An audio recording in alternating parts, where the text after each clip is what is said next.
Hi, this is Praios and I'm a professional gambler.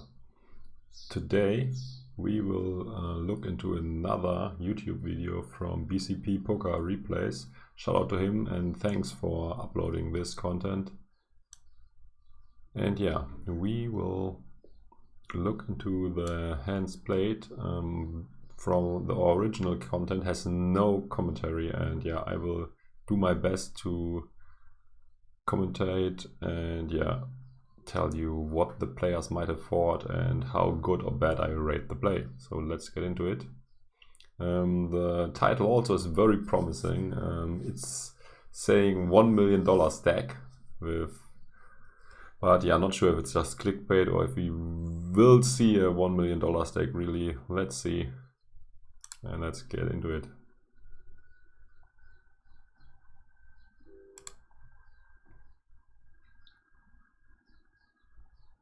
Okay, that's quite loose 3-bet, but yeah, it's against probably the mark of the table, and he is also opening a terrible hand.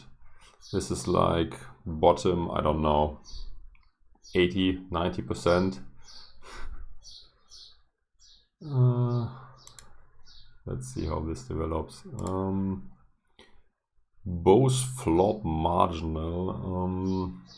I expect this to go check quite a bit, although Andras might actually see that because the ace favors his range much more than from the other guy.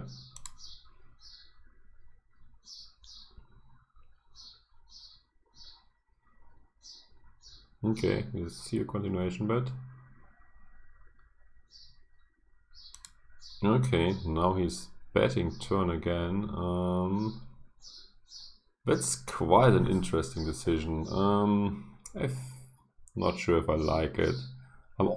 Although if he's getting raised, he probably folds, right? Is he though? Yeah, he just has an open ender. Cannot think that this might be strong enough. And yeah, Buyin, sorry for probably butchering the name, found a quite nice card on the turn. Now he has 2 pair and a flush draw too, so don't expect him to fold. Not sure if he will jam or just call. Let's see.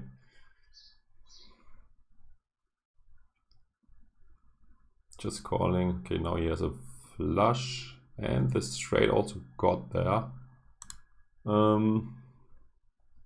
Is there any reason for Andras to value bet now again?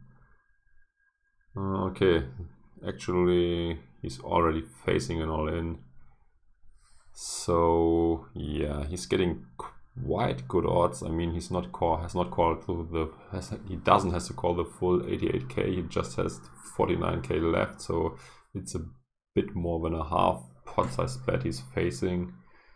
And yeah, depending on the tendencies of the recreational player, this is probably close, but yeah, if I don't know anything about him, I might end up calling, and I guess that's what he's doing as well. Okay, it doesn't even take a long time to do it.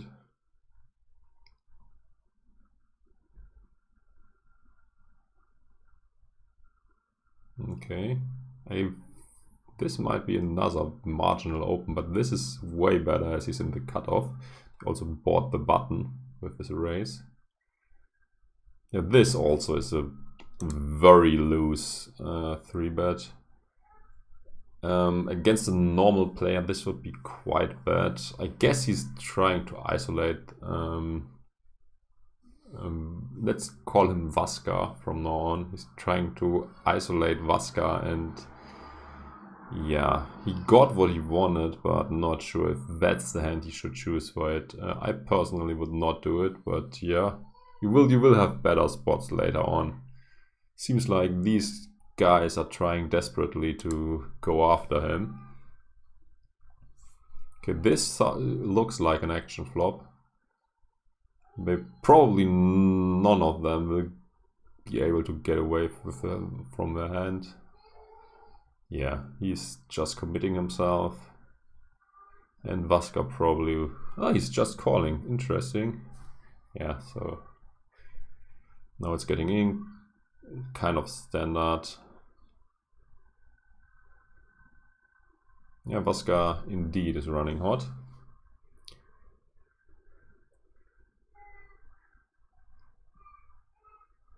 Trueteller is limping with this beauty of a hand. I'm obviously joking. I think that's probably a fold, to be honest. But yeah, I guess it's the same thing like before. People trying desperately to get involved with him, and yeah, the best way and the cheapest way also is to just limp.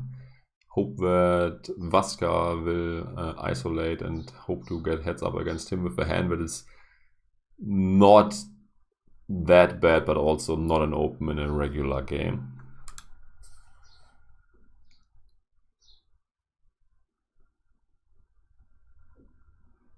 Okay, he gets what he wanted, I guess. Yeah, I mean, look at his hand. I mean, even now on the flop, he does not like it. So that's why you should not get involved with hands like this. The turn is a decent spot to bet. I mean, he's blocking a 5, he's blocking a jack, he has some outs, could also bluff on diamonds, so I wouldn't hate if he is taking a step. Although this will be not successful, because Vaska obviously will at least call once with 2 pair, straight draw and a flush draw.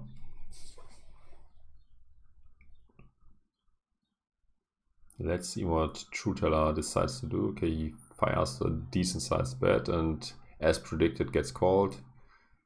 Yeah, I'm not sure what he will do now. It's not too bad to continue. I mean, your opponent might have called with a lot of hands that he now has to fold, like 2 pair sets, some sort of combo draw. So yeah, I wouldn't hate if he bets river again. No, he's giving up and it's getting checked down. He would have probably taken it down if he would have bet again. This actually is the first fine open, and the 3-bet is a bit loose if you take GTO ranges, if I remember correctly, but against this guy who is playing 70% of hands so far, it's a very fine 3-bet. And this again looks like an action flop.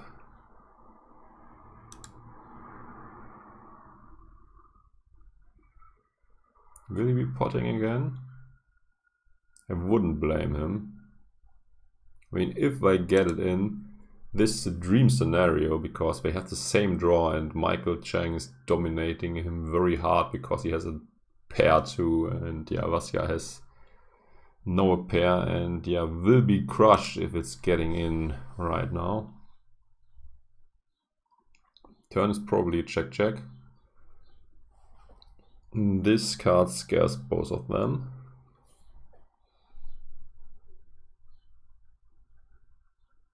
Yeah, now both made this trade and we will probably have a split pot. Okay, I guess Michael will just call. I mean, not that much merit to raising. He could be up against a full house. And yeah, his opponent might be bluffing. He could have had a worse trade. So yeah, I don't see that much merit in raising. I personally would just call. That's probably what he will do. Yeah. And they split the pot as expected. Okay, looks like Vaska is getting involved with a weekend again. But yeah, I can't blame him. He's in the big blind where Ante's involved. The open race is quite small. Flops check. Thus, Vaska is having the better hand. So far, I expect the turn to get check again.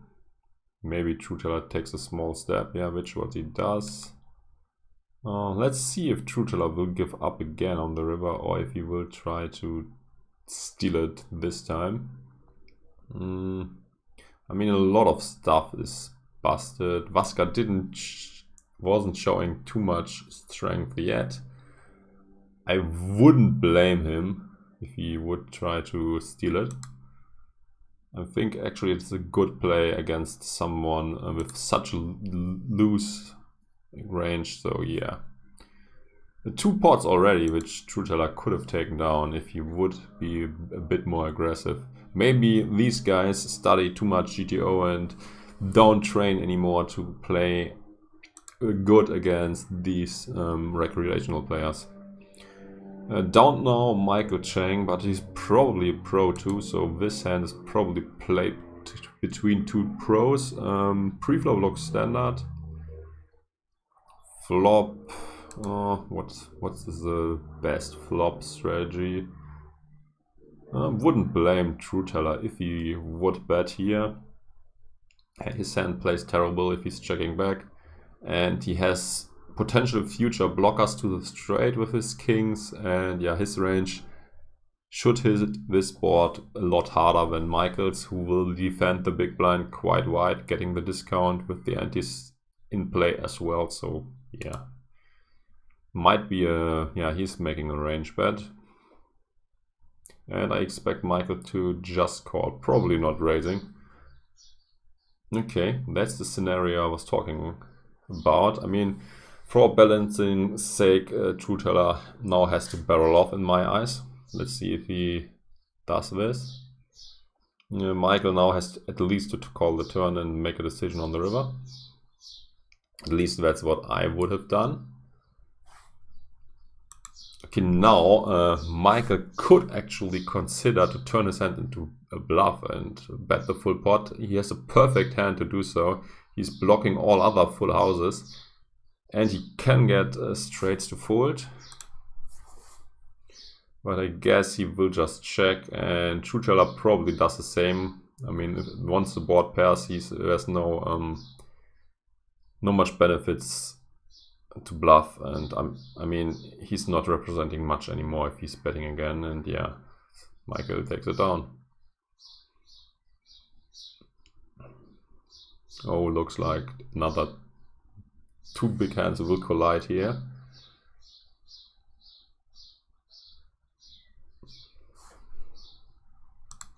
Okay.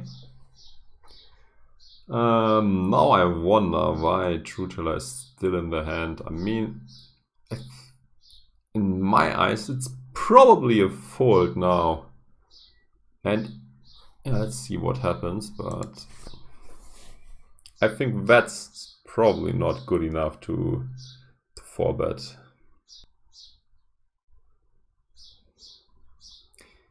And once he 4-bets, he might even be able to still fold against a jam. Although I'm not quite sure. I mean, that's purely a math problem. I'm not willing to do it. It's definitely close. I mean, he's getting good odds.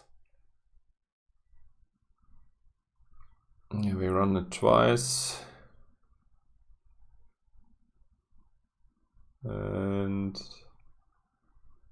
yeah, Michael wins both. Yeah, I mean, it wasn't played too bad. I mean, it's definitely on the edge to 4-bet with his kings or not. And once he's getting jammed on, he's probably often against aces, maybe always. I don't know much about the player, so I cannot judge. But he only needs very little equity. His kings are double suited, unfortunately not connected, so it has to be very close. I'm not willing to do the math. If you want to, you can do and comment later if you just watch this on YouTube, for example, because I will upload this on YouTube too. So let's see. The open raise is quite loose. Too loose actually, but with the mark of the table in the small blind, it's probably marginal but fine. Yeah, this is a standard call, hoping that the small blind will come along too. Yeah, so far it looks standard. Expecting to get checked through, and it does. Probably it might be the case that this is getting checked down. I mean, not much incentive for anyone to bet at any point. And yeah, now Andras probably will take it. Okay, he's actually betting river with his 2 pair, trying to extract very thin value. Not sure if I like it. I mean, no one is. It's pretty clear at this stage that nobody has a strong hand. But yeah, I think this is a bit too loose to value bet. I personally would have checked back. Yeah, it's almost like turning his hand into a bluff. He really cannot expect to get caught by much worse. So yeah, I don't like it.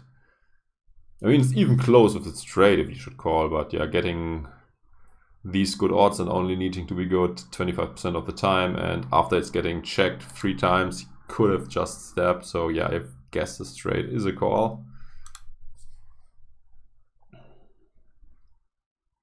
Very nice also that all these hands got to showdown. Yeah, this is a spewy open, and I don't know how much he's 3-betting. I think he's crazy, 3-betting like crazy. This makes this 5-5 open even worse. And yeah, he definitely should not have opened. And I think calling the 3-bet also is not good at all. I mean, his hand is pure crap. But the bigger mistake in my eyes is the open. Well, that's a tough decision on the flop if you should raise or not. I think given that they are more than 200 big blinds deep, the call is the best decision he can make. And we see a royal flush, so Vaska has this pot already locked up. Let's see how this plays out.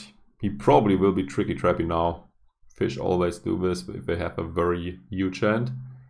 Yeah, and I like the check back from Malhui, and yeah, now the fish continues to be tricky trappy, and yeah, extracts the lowest amount possible. But I think the queen 10 probably would have folded anyway, so he did not lost anything. The open again is loose.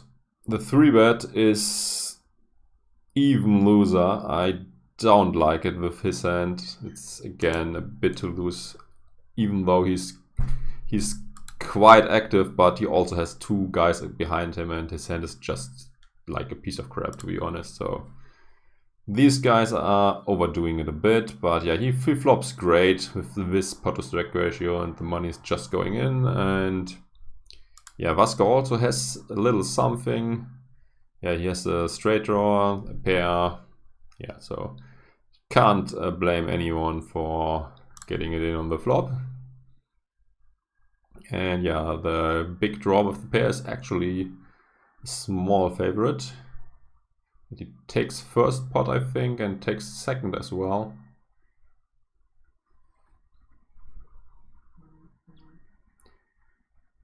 Again, that's probably not an open, but with the fish in the big blind, it's still very marginal. And the fish also this time is not playing. Surprisingly, I mean, he had the discount too, but yeah, whatever. Yeah, flop is not great for any of these guys, so will probably get checked through. We don't know what Andras has. He could have taken it down with a bet probably, but he's not betting. Yeah, I expect him to check again. Great hand to pot control, and a great hand to strengthen your checking range.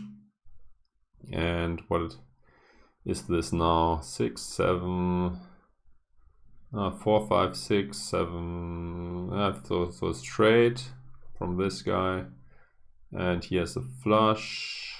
Yeah, I expect he should check this time. Let's see if he's throwing out a very loose value bet again. He is again doing this half size pot bet. I don't like it again. Maybe he's into the game because of Vaska and a no limit hold'em player or something who is not familiar with PLO ranges, but this again seemed to lose for me. Yeah, standard 3-bet, very bad UTG open with double suited crab. That's not even that connected. And yeah, looks like the king for 4 is in trouble indeed. I mean, he has a lot of outs. He has backdoor flush draw 2, and also, yeah, if he hits a 4 and a king or a king, he's probably good often. But once you get raised, you obviously hate life. But at this point, you are definitely committed. I also like how he played it because he cannot expect his opponent to hit this board very hard, and he often has the best hand still. So yeah, standard hand if he now calls. Yeah, I mean, look at this. He's not even. He's almost flipping in no limit hold'em terms. Did they just run it once? Yes, they did. And yeah, the kings get lucky. And that's a decent open from the button. Again, a loose 3-bet, but yeah, can't blame him for that, given how this guy plays. Yeah, let's look into this. 5, 6, 7, 8, 9. So both people hit a very big hand. Konstantin having 2-pair open-ender. Vaska having a pair and a wrap. So can't blame them for their flop play. Pre-flop was also fine. And they run it twice. Looks like Vaska loses both. Yeah.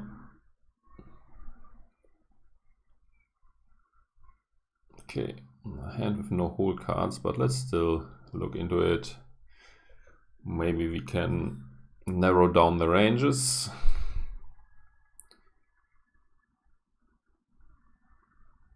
As this video is only 27 minutes long, I doubt that we will see the promised $1 million pot, not pot, but stack. But this actually could happen very fast in PLO, so let's see what happens. I think there was a bet on the flop, right? And then now there's another bet. Yeah, he could have made a straight. He can have blocker.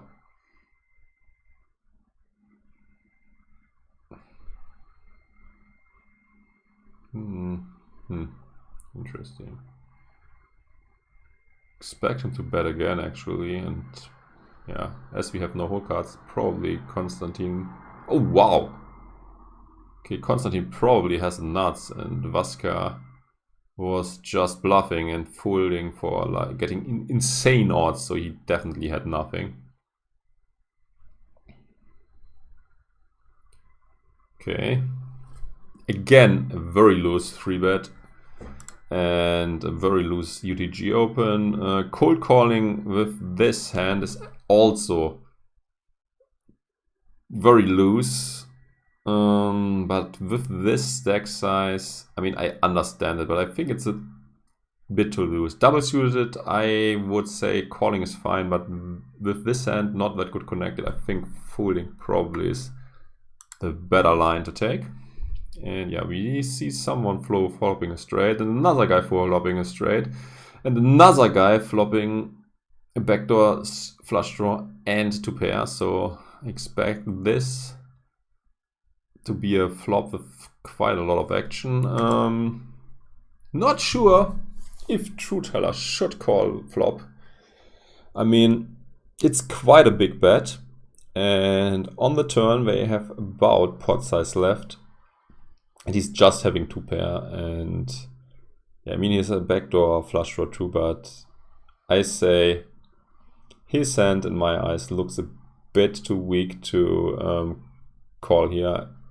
Even though there's not that much more money left, I would say folding the flop might be the best strategy, actually, given that he's in the sandwich. Yeah, comment if you think the same. Okay, we also have a comment from a viewer, which I will answer after this hand. Yeah, so, yeah. Melhui, my eyes now.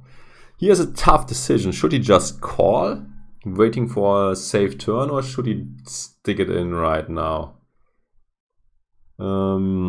He's also blocking the straights as he has 5-5 and 9-9, so he probably thinks that it's more likely that their opponents have sets to pairs and some sort of flush draw. So I think it's very reasonable to get it in, because you don't want to have a multi-way turn with the hand he's having. So I personally would stick it in. I also didn't watch this content beforehand. Okay, he's just calling. Okay, that's like probably a freeway all in now.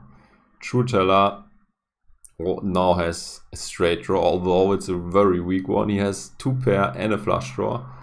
Vaska still with the nuts, and Melhui also improved. He is having the straight, the second nut straight, a flush draw too, and yeah, still making, and 9-10 is still quite unlikely because he already has 2 9s. So let's see how this plays out.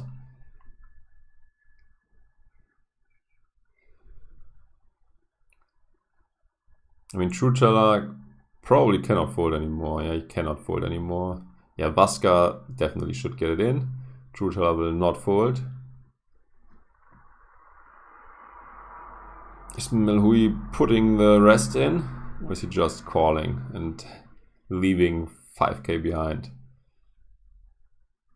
I mean, does not make too much sense to keep this behind. I mean, you also not folding the river anyway, so I'm also a bit surprised that he is just going for the check on the turn.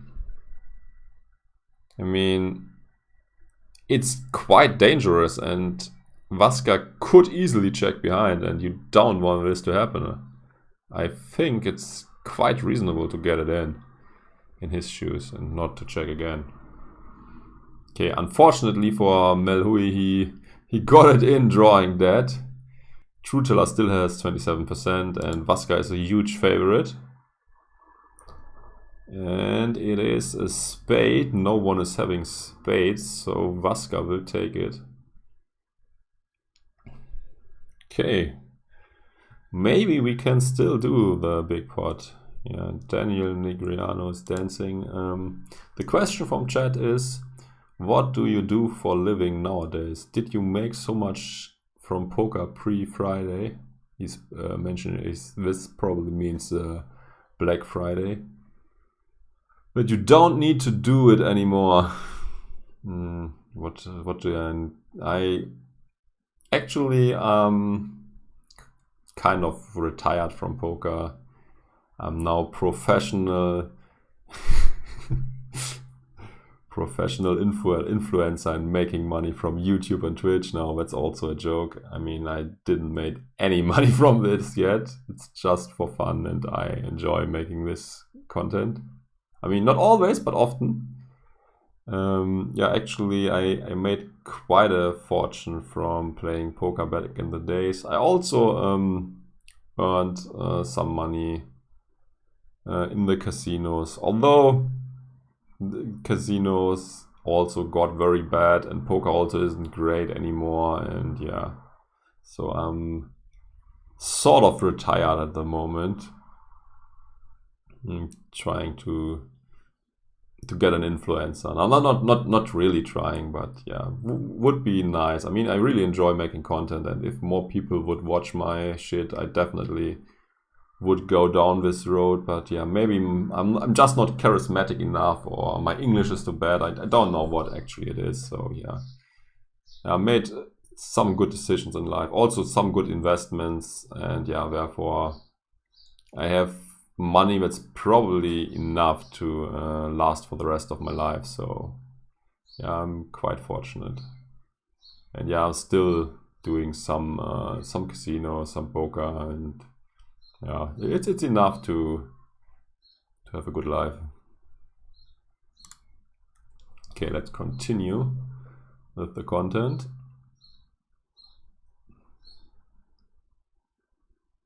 Yeah, standard open. 665 jack. With the antes, this might actually be a defend. Not sure. Yeah, he's defending. He's flopping quite well, so probably calling the flop. Uh-oh. I see some fireworks coming. Okay, he plays it very straightforward. He flops it. He turns it, and yeah, he's just jamming. Not jamming, but potting it. Yeah, reasonable play, I would say. I actually like it. I mean, this often will slow down his opponent, and he's having 2 6s, so his opponent obviously often down has a straight, and yeah, he just has to try to get value at some point, and the check raise looks very strong, and this might actually be the best line to extract the most from his hand. And yeah, I expect Michael to call with his gut shot, blocking the straight, and also having a flush draw and an overpair. Yeah, now I expect Michael to call again, because yeah, his hand is still looking quite strong. He's blocking the straight a bit, so yeah, not much you can do. Sometimes you just have 2 big hands running into each other, and when one guy gets a lot of money, especially if you play 501k.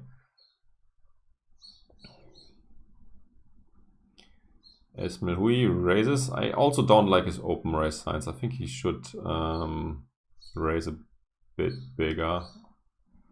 I mean, this way he has almost no fold equity. Okay, small continuation bet. I think it could even go smaller. I mean, on the paired board, the standard should be 1/3 pot. I think this guy probably is not a PLO pro, or maybe he is, and he's just using exploitable sizings or not the standard sizings against the recreational player. I don't know. Okay, he bets flop, and on the turn he takes it down with another bet. Oh, kings with an ace as well. Yeah, loose open from Trueteller, and probably now getting it in or something with such a small stack. Yeah, so can't blame him. I think the mistake he made in this hand was opening in the first place. Shouldn't have done that, and it's looking not too well for him, and yeah, he's losing. And we also just run it once. And he's also quite nitty for a guy having so much money. I mean, why is he not buying in for 200 big blinds? I think it's possible, so... And yeah, I think if he's giving himself an edge, which he probably does, he should buy in for 200 big blinds, especially if the mark of the table is deep too. Meanwhile, we have another hand. It's almost a family pot. 4 guys in there. In Vaska flopping relatively good again with 2 pair and a gut shot 2. Yeah, Michael Zhang also having 2 pair and 1 backdoor flush draw. I mean, he is in a tough spot, to be honest, with 2 more guys behind, and Vaska probably will not bet too light here. So I wouldn't blame him for folding, but I think against such a small bet, calling probably is the way to go. And yeah, see a turn. He's actually raising, and that's quite interesting. I mean, is it like in the old days, making a small raise, seeing where he's at? I mean, don't like it too much, to be honest. It's also like I don't like it. I mean, calling probably is in my eyes the best strategy, and yeah, folding also okay. Don't see any merits in raising. Vaska probably will call now. Okay, now both have a boat, and yeah, the money will probably go in. Okay, yeah, what are these guys not checking or still getting it in? What would I do if I were in Michael's shoes? I mean, Michael probably did this small turn bet to extract from all sort of draws. And if that's the case, he should check river, trying to get a bluff bet out of the draws, right? I mean, that's what I would have done. I mean, if he bets again against a draw folds, and his boat isn't the best one, so yeah, I would check river.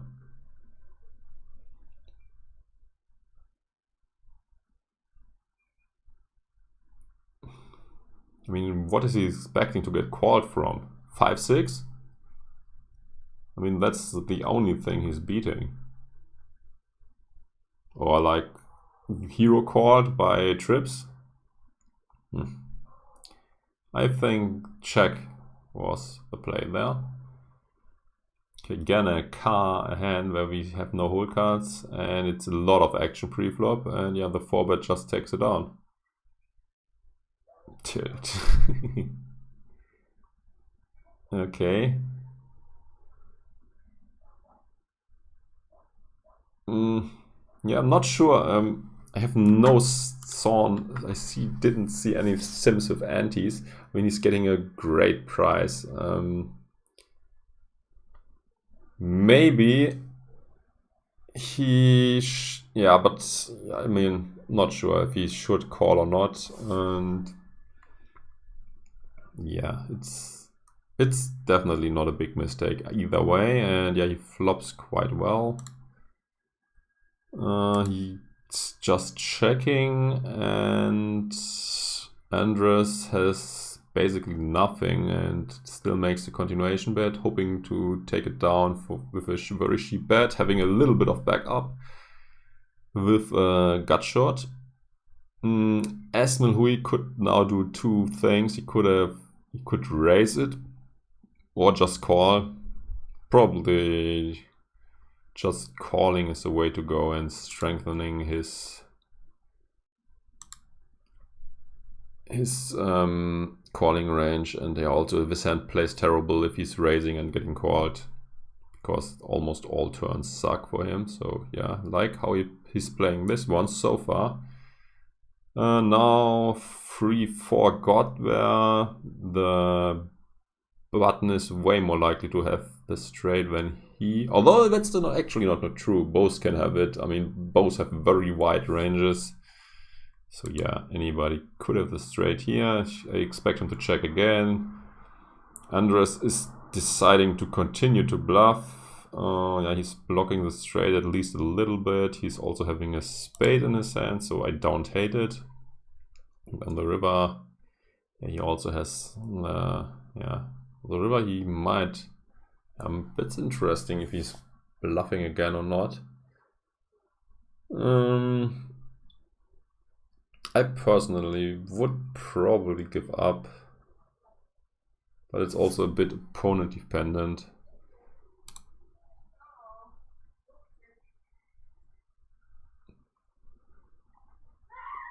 Definitely putting him in a very tough spot if he's bluff betting again.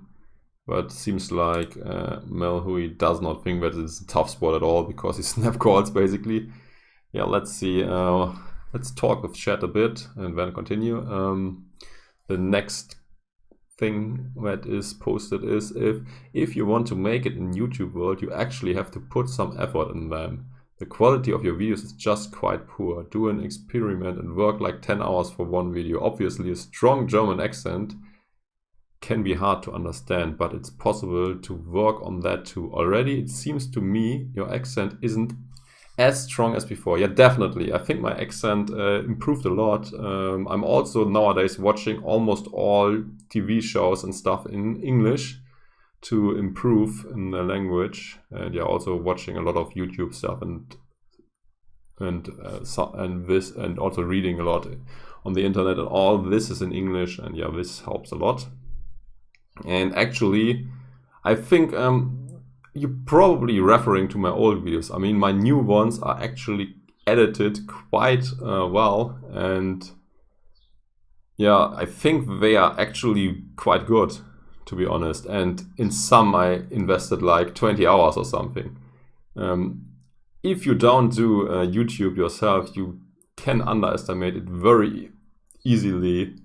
all this editing and stuff takes a lot of time. I mean, I got better at it, but in the beginning it also was a learning process, and it took like 3 times the time it actually should take. But yeah, still, if I'm making like good videos, or what I consider relative good videos, this often takes 10 hours for me.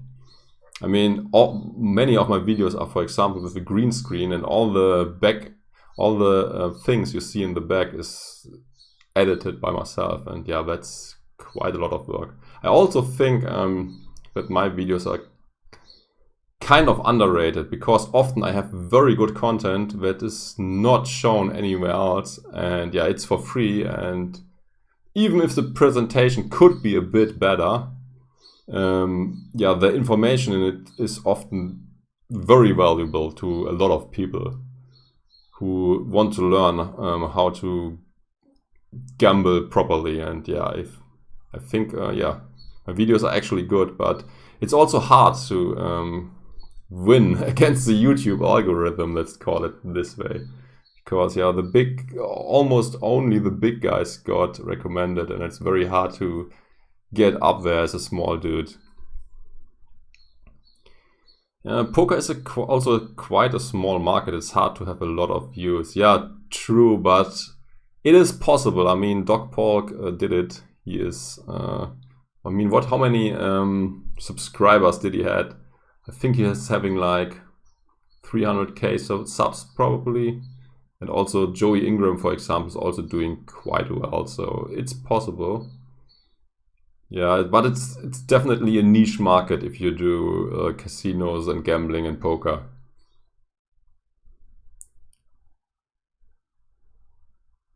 Yeah, yeah, it's easy to spend 10 hours. You're completely right. And yeah, I mean, not sure if it's time wasted. I mean, I learned a lot too. My English got better. I'm better in speaking fluently, so it also has a few benefits.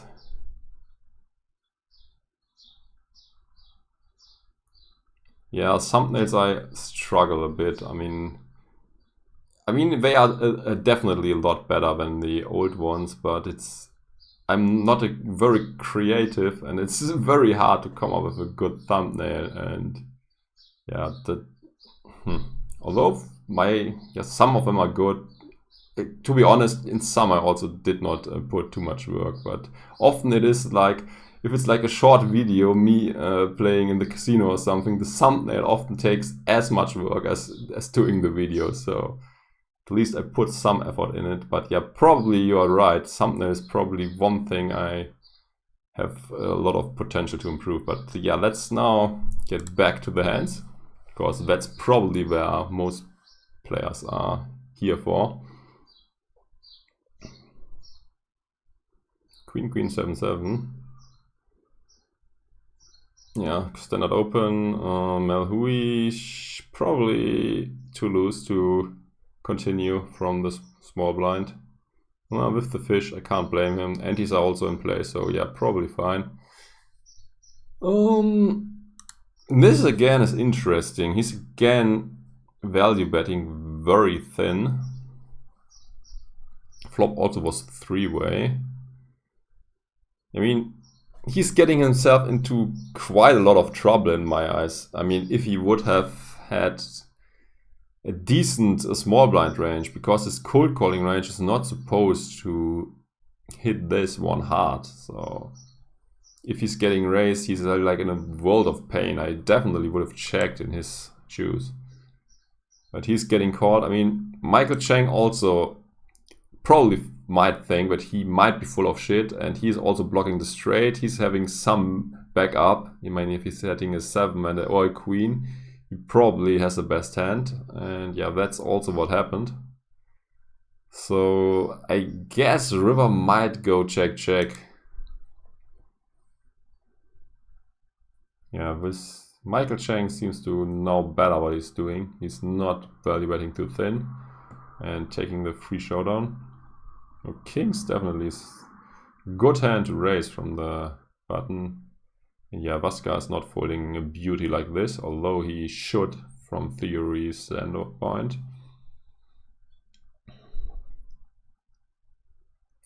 Okay, that's... I mean, that's actually sort of advanced. Yeah, side note, you are right. My lightning is definitely not good. I don't have any lightning. The lightning is like the sun shining into my window. So yeah, sorry for that. Yeah, this is quite advanced, to be honest, because he is blocking the full houses, having a 4. He's also blocking the potential straight draw, so it's hard for his opponent to continue if he does this. And he's also having blockers to a 6, like indirect blockers, because he has a 5 and a 4. And these are cards that are often into play when someone has a 6, because hands are usually connected. So yeah, I actually like his check raise here. Yeah, Melhui is not buying it yet. Let's see if he has the balls to continue on the turn. And he has, but it's... Actually, I think he should fire bigger. Although, to be honest, his opponent seems to be quite a station and not folding too much. So that might be the wrong guy to do it against, but this, in theory, is a good move, I say. And I would... Now he's also blocking full houses even more heavily by having the 4 and a 2. I think he should bet bigger and make the pot really huge on the river. Yeah, and now Melhui, I think, has a decision to make. His opponent could be still full of shit. He's getting very good odds, so I would call again and see if he's firing river. Yeah, that's very bad. I mean, dude, if you do this bluff, bet bigger on turn and bet river too. That's what I would do if I bluff. And if I do not plan to fire river, I definitely would not fire turn. Also, the turn bet is like insanely bad because it's so small that your opponent will call with most of the stuff he called flop with. So yeah, don't like it. Okay, let's see what the chat said. Yeah, so we are done with this hand, and yeah, obviously it's not completely fair to compare your videos to high quality videos. The popular YouTubers often have teams working on editing the footage, thumbnails and so on. Yeah, true. I have, my team is just me, so no team.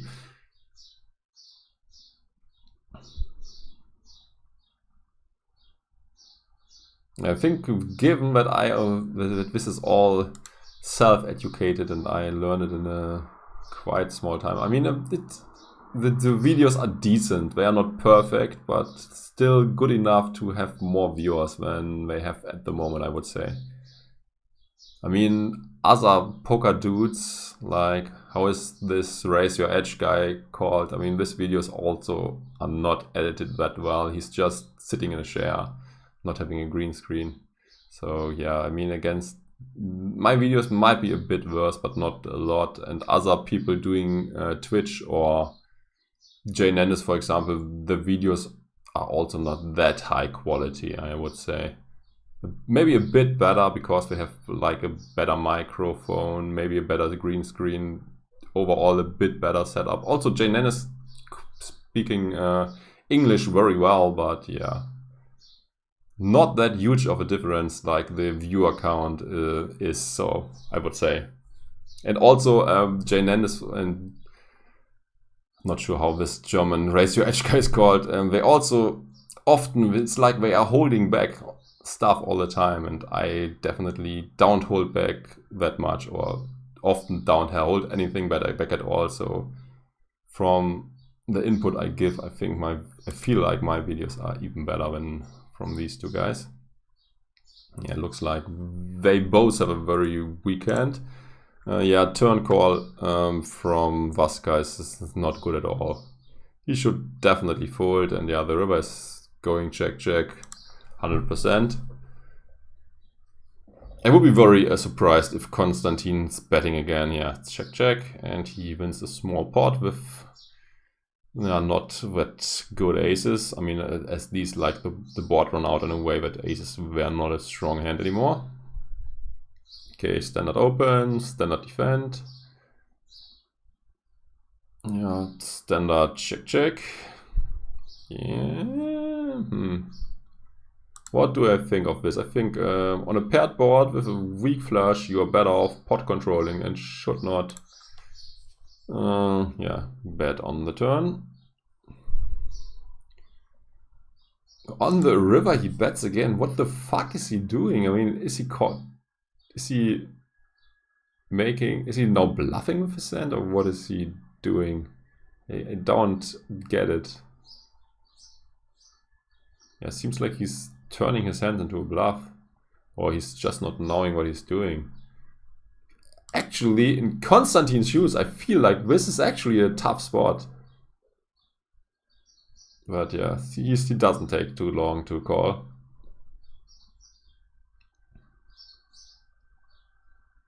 Yeah, these are definitely noteworthy hands. If you play with these guys, you should take notes on these strange plays, especially from Vaska. Oh, that's quite ambitious of a 4-bet. Actually, this might be very bad. I mean, it might even... This 400 BB probably is a GTO 4-bet, but I'm not sure if I like it in this spot. The benefit here is that Melhui often will get out of the way, and Vaska will never get out of the way, and the main benefit from 3-betting a hand like 4-betting, 4-betting a hand like this is that you get hands like Ace, King, 10, 5 to fold. And he will not get it to fold if it's against this opponent, so I don't like it. I'm not sure how he should proceed. He could cold call, or he could fold. He could also 4-bet, but yeah, actually all his options suck. And yeah, looks like he wants to force a big pot. But yeah, not the best hand to do it with, in my eyes. Because all the benefits this hand should have, if you 4-bet them, are gone against Vaska. You could also be in huge trouble if Melhui now shoves it in, Vaska folds, and you have to call it off, getting good odds. And yeah, being up against aces. So yeah, I think folding probably is the play. He decides to bet flop. What do I think of this? He has a gut shot and a backdoor flush draw. He's giving himself a very good price on this bluff, so yeah, I say it's fine, but I wouldn't blame him to just check and fold. I mean, Vaska's range definitely is way stronger on this board than his. And wow, I also wonder why Vaska decided to call. I mean, he just has a gut shot and a backdoor flush draw. Yeah, I mean, he's probably doing it because he likes to see turns. He's getting a good price, and he has position. And position, as we all know, is very valuable. In PLO, yeah, especially that deep, position becomes even more valuable. So yeah, it's okay, but yeah. Let's see if he's now having the balls to bluff on the turn. I mean, it's not the worst turn to bluff at, but yeah, I expected to go check check.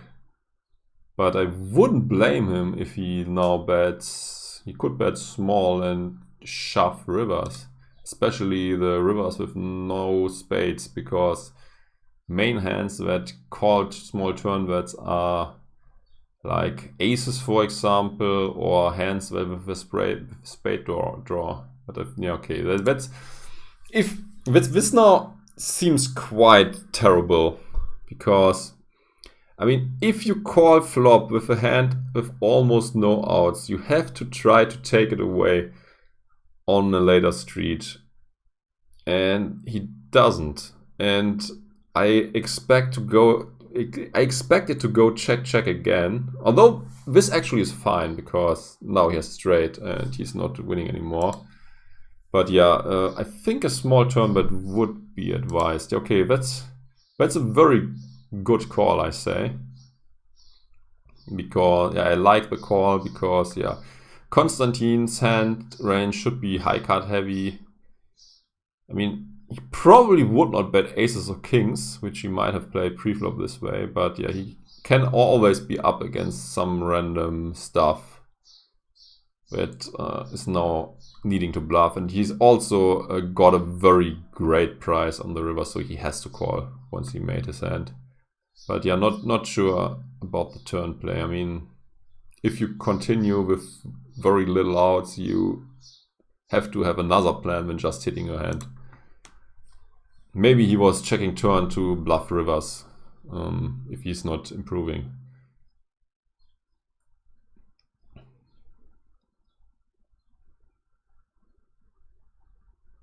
Okay, we are pretty close to the $1 million stack size now. Another 3-bet pot. Konstantin might be steaming from the hand before.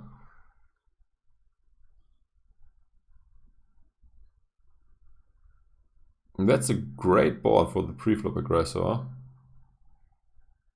Konstantin also betting full pot. Taking it down. Oh, that's a very weak hand. But yeah, can't blame him getting this odds that he continued. Yeah, he flopped quite good for a hand like this. Trueteller also has a not a huge hand, but a good one. I wonder if this is a misclick, because that's not a sizing you should use. I think GTO actually would recommend that you should check flop, because yeah, you are not doing well against all the flush draws and you don't want to get blown off your hand. I don't mind the bet, but if I bet bigger for sure. I mean, this probably is a misclick. Okay, that's not the way I would do it. His draw is quite weak. Yeah, I lost paradise. Long time no see. You're right. I have been doing well. How are you? Yeah, decided to do some more Twitch stuff. Actually, I did some YouTube videos in the weeks before, but not that many. But let's get back into the hand. Yeah, he decides to raise. I don't like it that much, but I think it's actually a lot less bad than it looks, because if one guy bets minimum, it's probably a misclick or something, and if the other guy just calls, this is not showing many strength by his opponents, so he often will take it down, and he has a strong semi-bluff. Not that strong, but at least 8 outs to the nuts, or yeah, if you discount the full house outs, it's a bit less, but yeah, it's not that bad to raise here. I think Trueteller will now call. His hand is too good. Oh, let's see what he's done. My read on him is that he will not check, because he's tricky trappy, and once he makes the nuts, he will try to trap his opponent. I think that's the wrong approach. He should have bet. Oh, Trueteller now bets. That's very interesting, and I would say this is also not good at all. I mean, his opponent before in the session showed that he is always, or not always, but often very tricky trappy once he makes the nuts. And you have a hand with which you want to see a river for as cheap as possible. And you have no blockers to the flush at all. So definitely my play would be to check and not to inflate the pot. I mean, Vaska could also be easily pot controlling with a weak flush. He could also have like a set which you cannot get to fold yet, against which you would have to fire river too.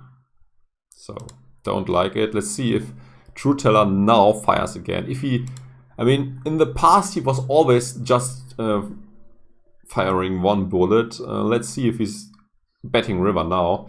I think probably not, because that's not a great spot to do so.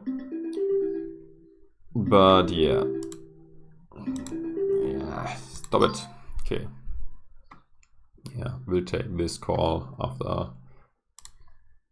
afterwards. Let's see what happens. I think Trueteller probably checks back, but yeah, I hate his turn. But oh, what is wrong with this guy? Do people not understand when they got clicked away that you don't want, that the call is not appreciated this time? Yeah. Okay, standard free bet, standard open, I would say. Yeah, standard so far. Oh, no, it's getting interesting.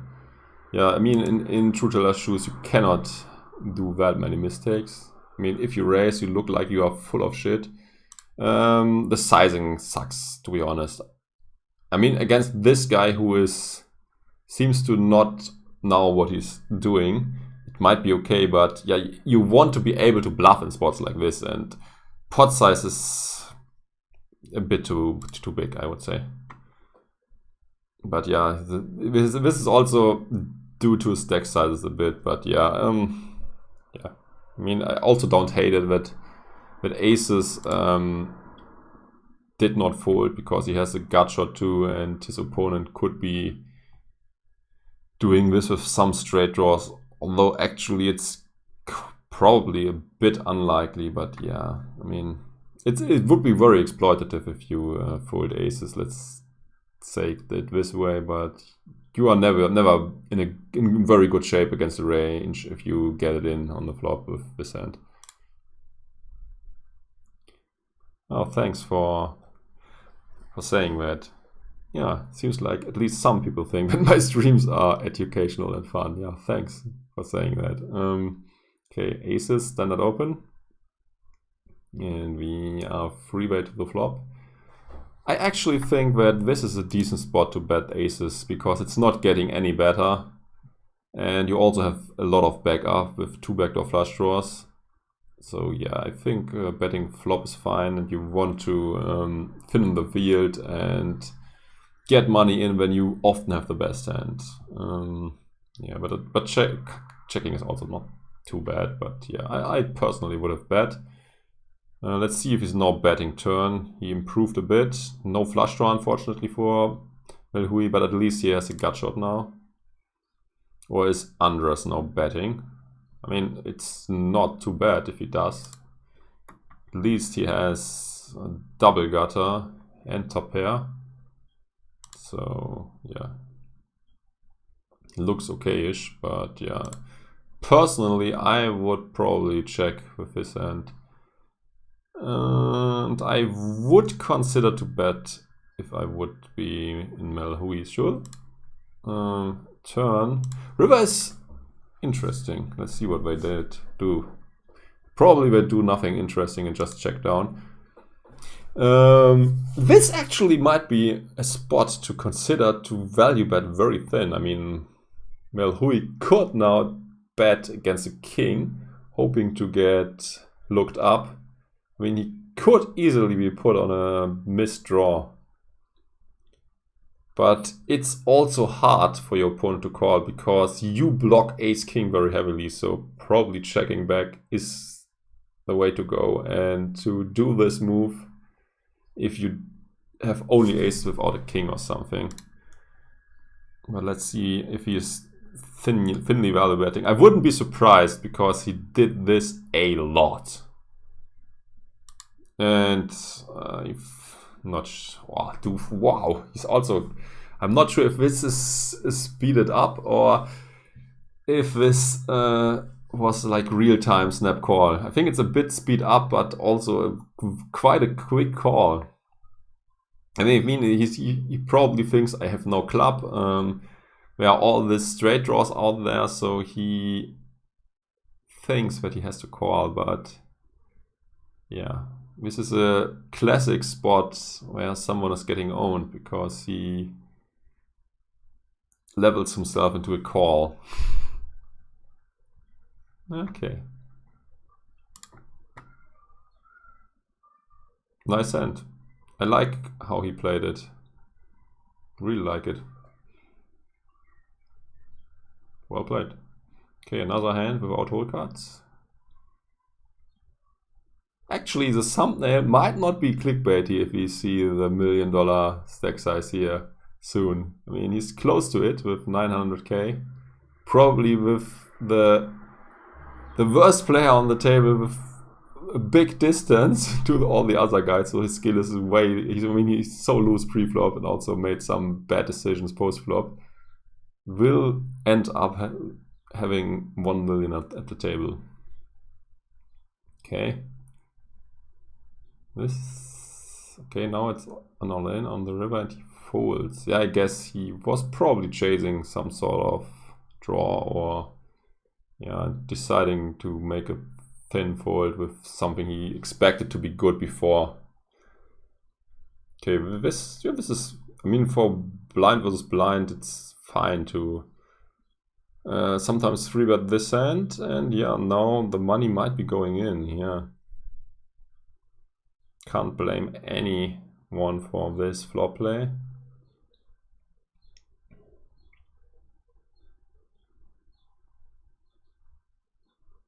Okay, first one goes to Melhui, second one goes to Melhui. So no $1 million stack apparently. Okay, kings. I think you could even consider folding these very weak kings. Although this one might be a bit too good because it has a bit of connectivity. This is a very loose defend in the big blind, I say. Is it the big blind? Yeah, probably. I think Konstantin probably was sitting out.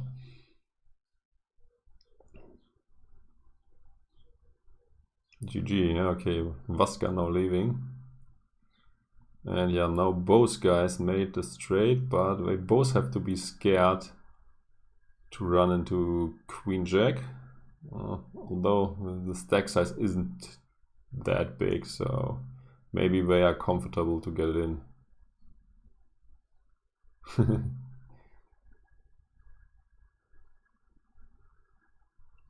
Yeah, I like how Michael Chang plays it. This is also what GTO suggests. If you have second nut straight, often play it very passively.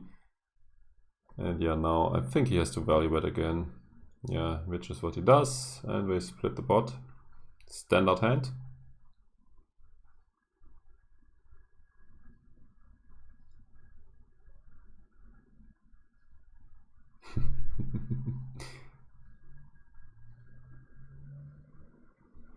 And after this video is finished, we will get into the commentaries as well to then end the session. This could be, can this be a big hand? Yeah, this could get a big hand. This guy has a pair and a weak draw, which he will probably play passively, and he is having a weak gut shot, but also the nut flush blocker, so this might be some fireworks. Yeah, I expect this to be fireworks. Melhui was a station so far, so he probably is not folding any flush. Konstantin probably will bluff with his blocker, and yeah, we will see whatever 150k pot or something now. Oh, he's not continuing. This is, I don't like it. I really don't like it. Maybe the fourth heart was the thing that made him give up.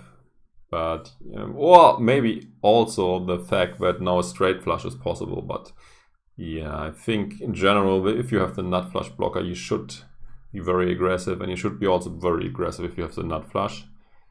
I personally would have bluffed and yeah, would have lost way more money.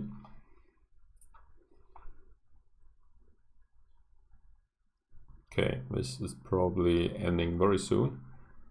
Okay, Trueteller versus Melhui, which I never heard before, and with many players I also disagreed, but yeah, let's see how long the heads up will continue. Probably one more hand, because yeah, Trueteller wants to be table captain, and all the other guys are scared now.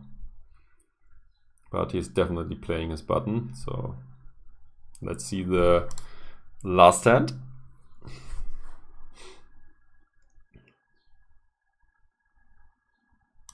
Okay, flop is, yeah, I think it's quite standard to go check check. On the turn, Melhui now might try to get some value after hitting 2 pair. Trueteller might still expecting to have the best hand. Okay, the river now is very scary for both, so it's probably getting checked down and Melhui wins.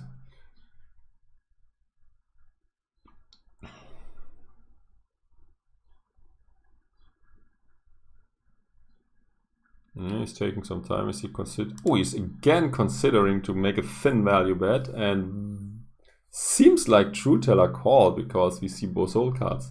I would have not have called in his shoes. I mean, he has a bit of blocker equity, but nah, don't. This looks bad. I mean, I'm not sure if it's bad from a GTO standpoint. Probably it is, and also against this dude, I mean, his dude was continuation betting extremely thin, too thin in many spots, and yeah, you could expect him to have a lot of flushes, maybe 2 pair, maybe sets. So yeah, don't make the hero call with jacks. So I don't like it. Yeah, that was the video.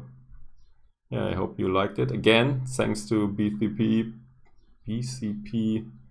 How is this guy called? BCP. Let's find out.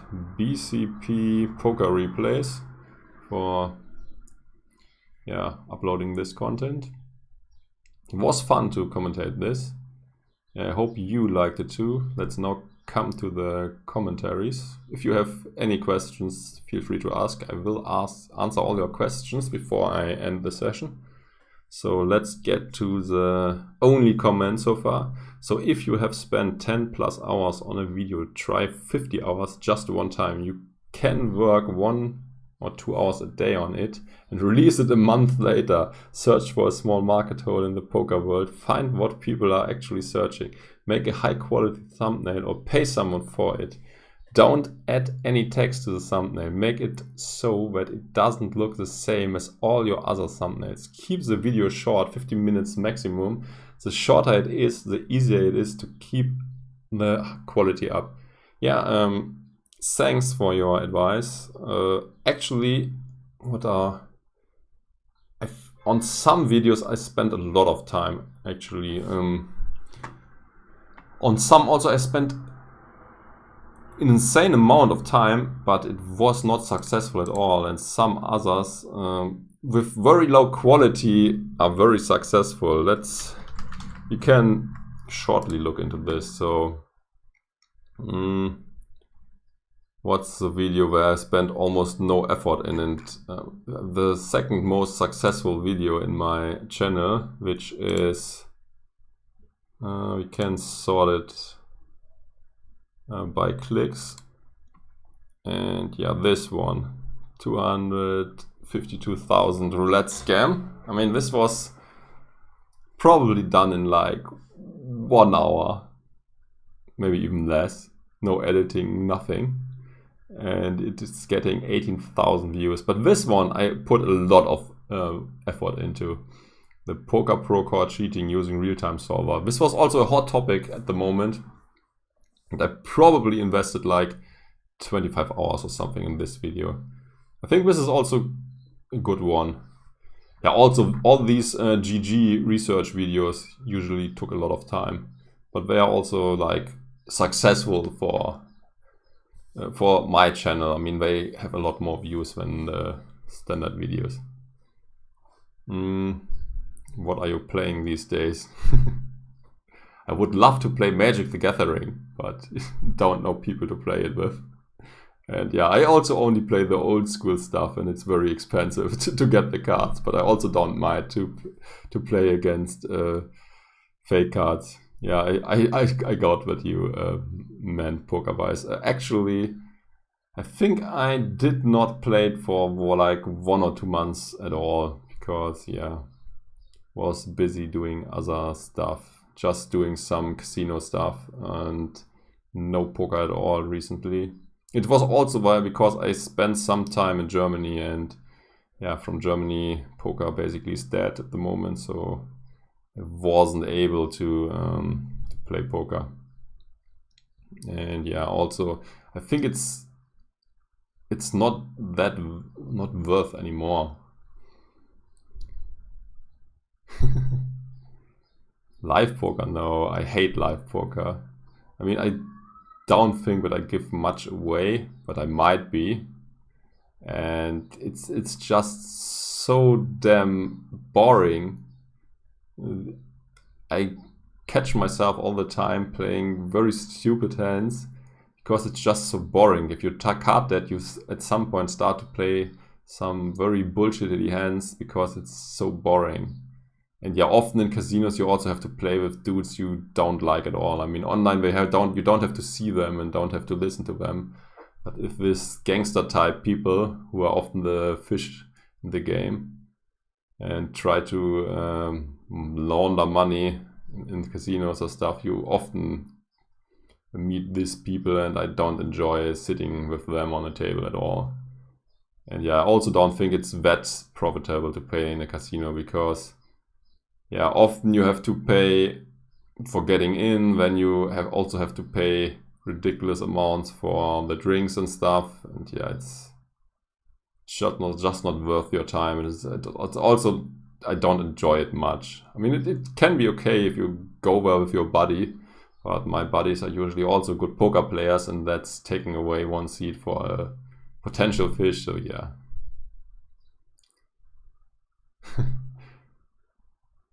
Yeah, maybe I'm also a live fish. I'm also getting bored. I mean, I'm not getting so bored that I play like the bottom 50% or something, but yeah, still, you get bored very fast. Yeah, also, what is fun to play in like private games which might not even be in a casino, where a lot of recreationals are in there and people getting drunk as shit. And maybe it's like a condition to be in the game to get drunk as well. Like, these games are quite fun. I mean, I have one game that is like that, but yeah, unfortunately, yeah, they play very low stakes, and yeah, it's very annoying. Once people are really drunk, we also don't have a dealer, so we deal ourselves. Like, one hand takes 20 hours, not 20 hours, but 20 minutes or something, at least it feels like, and yeah. So you don't you are not grinding many hands, but you will have a huge edge. But yeah, also the variance will be big, and people get very angry and stuff. I mean, we play 10 cent, 25 cents, but people will buy in for $500 and stuff in the end when they are very drunk and trying to chase losses. So that's always a lot of fun. But yeah, other than that, I don't play much poker. I mean, even in these games, I was not involved lately. They even played online with webcam and stuff, but yeah, I'm also not sure if I would be allowed to play if I'm not also getting drunk as shit, or at least taking some drugs. But I mean, probably other drugs would be accepted too, but yeah, these guys also only get drunk, and I also don't want to do anything like this. I mean, I'm too old to get drunk. I mean, I don't enjoy what it's doing to me, and the next day I also always feel so bad, and yeah, it's just not worth it. Yeah, but yeah, so one more question. I have trouble beating NL10 Zoom on PokerStars. What do you recommend me to do? Just work on my game until I break through, or switch to something else? I just want to earn a few €100 a month. Are you from Germany? If you are from Germany, I think you should give up poker totally, or play on an unregulated site, because yeah, the cost of the game are just too high to beat it anymore. And also, I think your main opponent on these small stakes are not your opponents. it's mostly the rake. So the rake is so fucking expensive. And in general, I would advise against Zoom because, yeah, the regular tables are usually way more profitable because, I mean, I don't know how it's for the low stakes Zoom, but if I play PLO 100 or 200 Zoom, usually there are like 3 fishes in the pool and like 60 other people.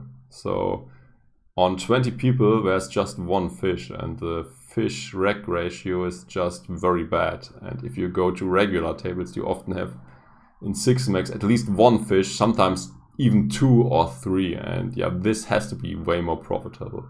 So I would advise playing regular tables. And yeah, you probably also need to work on your game. Not sure what the best way is. I personally don't like all these coaching sites because, I mean, I'm quite advanced, I would say, and usually I cannot get much out of it. I think the best way to improve is to learn yourself, get some good tools.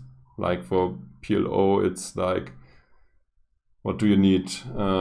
Vision, PLO Vision or PLO Trainer. So the GTO tools. And also an old school tool like ProPoker Tools. ProPoker Tools also works for No Limit Hold'em. This you can analyze hands against people where you think that they are not playing GTOs, where you have to adjust the ranges and give people ranges that you think are probable ranges that match your opponent's playstyle best. So yeah, this helped me a lot and made me very successful. I mean, a long time I was not working on my game. I had a win rate of like, I don't know, 2 BBs per 100 or something. And once I started to work on my game, it just skyrocketed and was up to like 10 BB per 100 or something with good game selection. So that's what you should aim for. And also don't go for the rakeback. I mean, it might be good to do so nowadays with GG, especially on high stakes where they take absurd amounts of rake. But yeah, normally it's just better to have a win rate and yeah, make money this way. The rakeback is just a huge extra benefit, I would say. And rakeback also nowadays is not huge anymore, or only on GG. And yeah, this is also like fake rakeback. I mean, watch my videos if you are interested in this, want to get in it any deeper. Yeah. So this was it for today. I hope you enjoyed the stream. Yeah, thanks for watching. Until next time. I need to... Where's my mouse? Where's my mouse? Rakeback system is very fishy. Yeah. Bye bye.